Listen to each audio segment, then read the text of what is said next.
to the Citizen Challenge, the story of the game.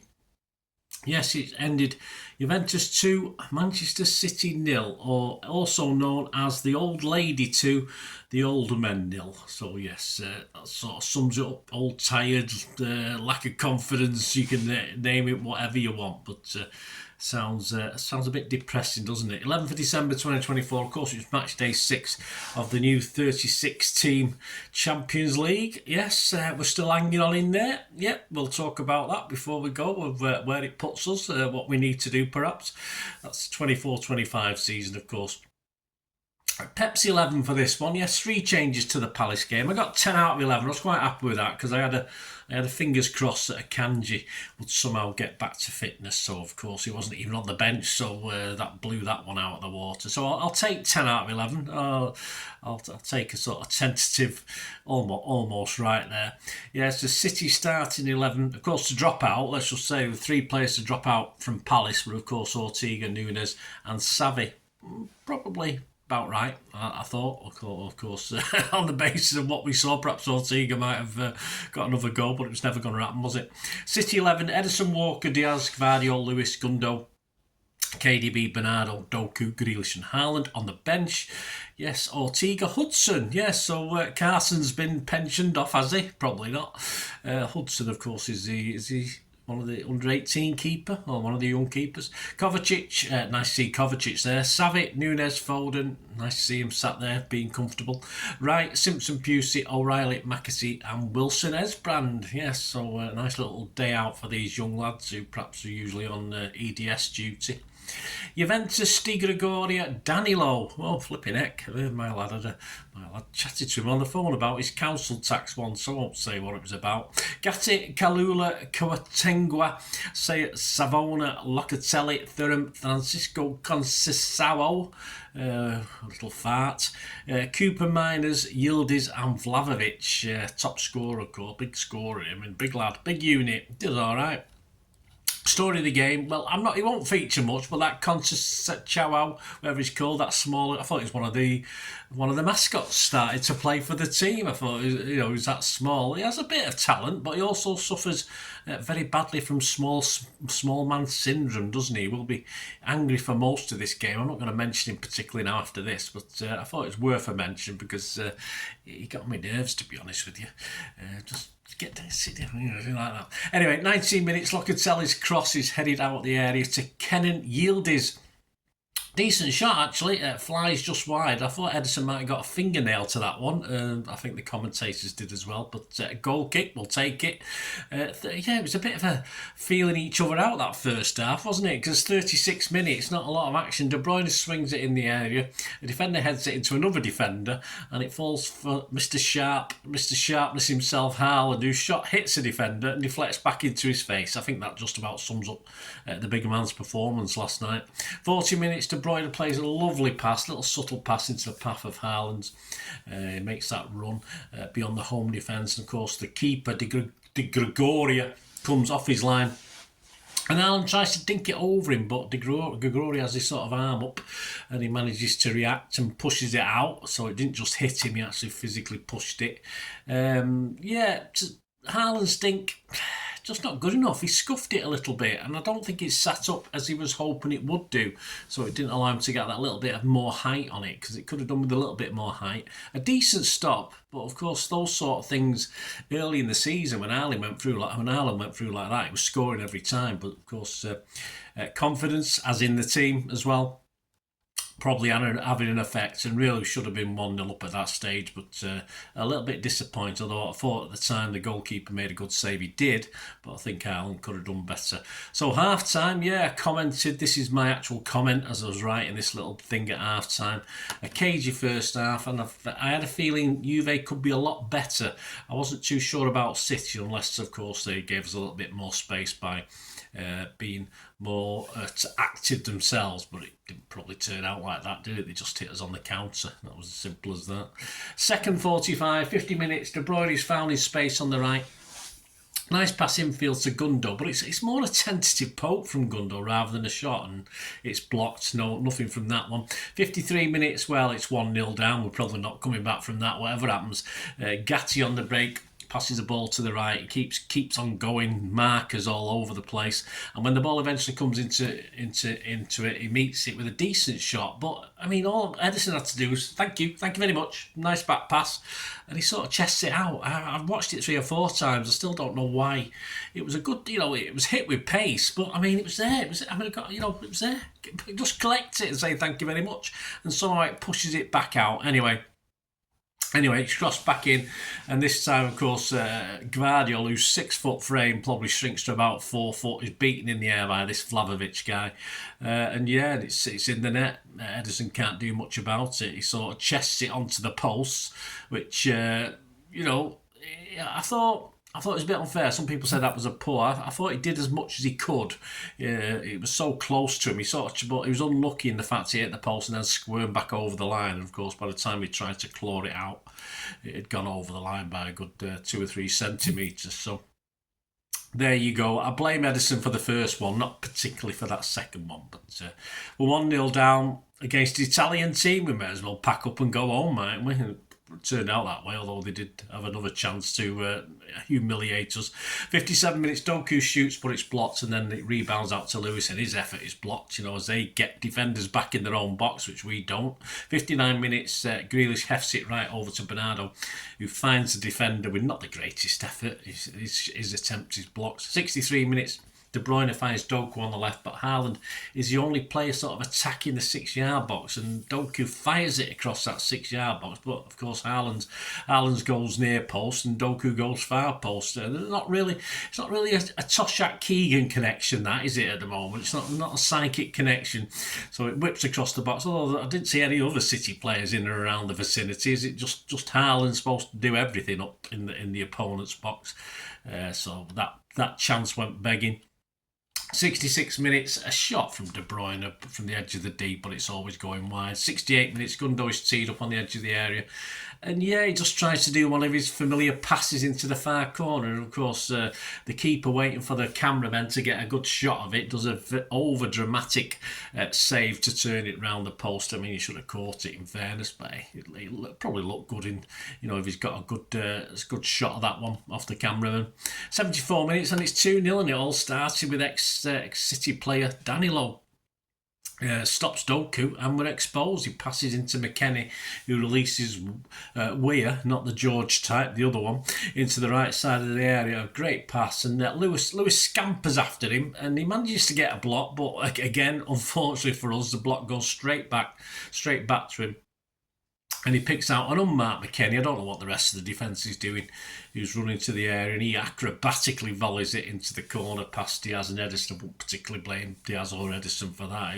It was a well-taken goal. And 2-0, and definitely game over. So it was 2-0, but like it was back in the late 70s at their place. 79 minutes, Xavi came on for Doku. 84 minutes, Grealish earned the first game's booking for tripping Locatelli, although, of course, why any Italian players had not been booked before that, I have no idea. 86 minutes, Bernardo is booked for a push and a bit of a moan. He's really turning into that little Portuguese rat boy, isn't he, that they got at Old Trafford. Is it Fernandez, whatever he's called. I mean, his wind-ups are okay when we're winning, but when he does silly things when we're losing and has a moan, it's petulance. It becomes, it's like mad arsery, isn't it? And that's what that Fernandez does over the road. So I'm not happy with that. Bernardo he's not having a great season, and if he carries on this moaning, he won't have a great season, because obviously his attitude's totally wrong at the moment. At 87 minutes, Nunes on for Grealish. Who knows why at that stage. 90 minutes, Lewis has a shot which is deflected into the keeper's arms. I think there was a bit of an arm on it or a hand, and it was away from his body. I thought Champions League gave those sort of things, but I don't think anyone was overly convinced whether it is, or anyone could be asked, in fairness, checking it at that stage, whether it was. It would have been probably too little too late as far as the penalty is concerned anyway, and Haaland probably would have missed it, but no one could be asked checking on that one. We had 3 minutes injury time, but A credit to Juventus. They didn't do too much time wasting when they were winning 2-0, but they probably realised that we were shit, so they didn't need to do too much time wasting, which is disappointing. To sum up, horrible again. I think Juve definitely deserved it. We were poor. Credit to the defensive display of Juve, defensive display. Most of what we attempted there, a couple of little neat passes from KDB, but that was about it. No one else could get in behind them. And again, on a transition, we're all over the place, so we're just chasing shadows in defence. And it's getting a little bit painful now. I did say in my player ratings that I was getting a bit numb to losing, and now that numbness is wearing off and the pain's coming back as it's getting longer and longer with these pretty dismal displays, let's be honest about it. And we've won we've lost 7 now from 10, and we've only won 1 with the derby next, so that's I'm looking forward to that. Probably not. And yeah, they're a bogey team, Juventus, but that's only 1 win for us in 7 meetings against them, and that was the very first one. And this team are struggling. This team are drawing in Serie A. They're not doing. The fans are a bit pissed off with the new with the manager now doing his bit, but they must have thought the ship had come in last night, playing a pretty much dispirited City team, and fully deserved it to win this game. Stats: Juventus shots 10, 5 on target. We had 12, 3 on target. Possession 69% for City. We had 698 passes to their 310. Their pass accuracy was 85%. Ours was high at 93, but just shows what does it matter. It doesn't really matter, does it? Fouls 8 from them, 7 from us, one yellow for them, 2 for us, which should have been the other way around at least. Offsides 3 for them, 1 for us. We had 6 corners to their 2. I didn't do a man of the match on this one. Obviously, we'll talk about some headlines in a minute. Some people had an idea, but I didn't think it was worth it. And we sit 22nd. Of course, the top 24, or the top 9 to 24 go into the qualifiers. So it's still in our own hands. But we're going to be probably unseeded even in that. So we'll probably play the team that's finishing 9th or 10th, which are probably twice as good as we are at the moment. Of course, we're talking February. Anything can change apart from can we get Rodri back? Probably not. But we're clinging on to that qualifying position for the round of 16 unseeded spot. I don't think we're, based on that. All right, we win our last 2, we might get into a seeded spot, but I'm laughing. I don't know why. I mean, why would anything be different? All right, PSG's January. Again, we might have 2 or 3 players back, but we've got to find some form. I don't know where it's coming from. Some headlines, the back pages, the Mirror, Simon Mullock, Juve, you've got a fight now, Pep. See what they did there. City lose again, and they face a big battle to reach last 16. No shit, Simon. The Times says City slump shows no sign of stopping. Again, no shit there. The Times, you're spot on.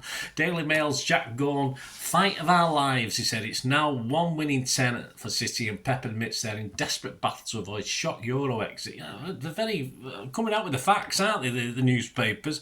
Inside the Daily Mail, Pep powerless. Correct. To halt City slides, and it's no laughing matter. It isn't. I'm quite impressed with the papers. They're very good. KDB and Grealish rated a 7 with Jack Gorn, so he thought they did okay. The local rag, of course, the Manchester Evening News. Back page, Turin trouble. I like that. I do like that headline. I think that's a cracker. Well done. Inside, Joe Bray. City leaders running out of ideas. The side looks all out of confidence. Again, it's saying what we're all thinking, which is unusual for the media, isn't it? Pep admits target now is to qualify. Again, no shit, Pep. There you go, guys. Disappointing. Horrible to watch. We've got a derby coming up, so please... join me for the Pepsi 11 for that one, which will be out on the Friday before the derby, depending when you're watching this. So we'll have a bit of fun with that. We can only have some fun. We can only be depressed so long, can't we? We've got to have a bit of fun. Check out my player ratings show for this game, guys. Not the greatest ratings, but a little bit more on the individual performances in there as well with Joe Bray, the Manchester Evening News. So check that out. And of course, the City 130. Yeah, that's a brighter vlog. City 130 special, celebrating City's 130 plus years as Manchester City. Of course, the City versus United special will be out very, very soon. So keep your eyes open for that. Yeah, a bit more cheer on there. Even a bit of credit for a gentleman that we appreciate as City fans, Sir Matt Busby as well in that, so check that out. Thanks for watching, guys. Please, if you are new to the channel, enjoy what I try and do, push that subscribe button, push the bell notifications, everything City past, present, as long as I can keep going, which at this moment they're pushing me to the limits, to be honest with you. My old ticker's struggling, so come on City. So yeah, support the channel if you can, guys. Press those bell notifications. All these vlogs are coming out, and if you do check through the channel, all my City stuff, there's lots of film and TV stuff as well, so you'll have a break from football. I think we need it. Check those out as well. Reviews, information, vlogs, quizzes, lots of different things, so have a look at that. And please, if you want to support me and the channel through my socials, you can get in touch with me through my socials or follow me, etc. on the different places, and I'll follow back. And if you want to support this channel, I'm always after help and support for the channel, so if you can do that, just please stay watching. Thank you. I hope you enjoyed the feature, and yeah, if you can support me through the subscription, if you can subscribe, guys, that'd be wonderful if you've not already done so. We do actually have memberships at the moment, just 99p a month, so you get access to all my City stuff, including all the history vlogs, dozens and dozens not been published yet that you get immediate access to, and every time I do a edit and do a vlog, you get immediate access to it as well. So you can have a copy of scripts as well if you want any hard copy of the sort of things I do on matches and teams and managers and players, etc, etc. So if you can join the membership, that'd be wonderful. We do have sponsors at the moment. Kippax 6505 are our current sponsor. They have a little eBay shop, so if you check in the comments section, there's a link there to the shop. They sell movie posters from the 90s and 2000s. They sell DVDs, some classic Hollywood movies, some classic foreign language ones. And if you do see anything you fancy on there, if you do place an order, just mention me, just say Bernard sent you, and you automatically get 10% reduction in the cost of your order. So fill your boots, guys, and my thanks to Kippax 6505. And yeah, if you want to support the channel just by watching the ads, that helps. You know, watch the ads, let them play through while you just have to check your phone or something, let it play out. And of course, if you follow any of the links, that always works as well. You know, if you follow a link to one of the ads and you fancy something, I've done it myself. I've followed a link and actually purchased something from another organisation, but you know, it can happen. It can happen. Not all ads are stuff you're not interested in. And of course, if you can give us a like, guys, that's be absolutely fantastic. All likes are much appreciated. Anyway, thanks for watching.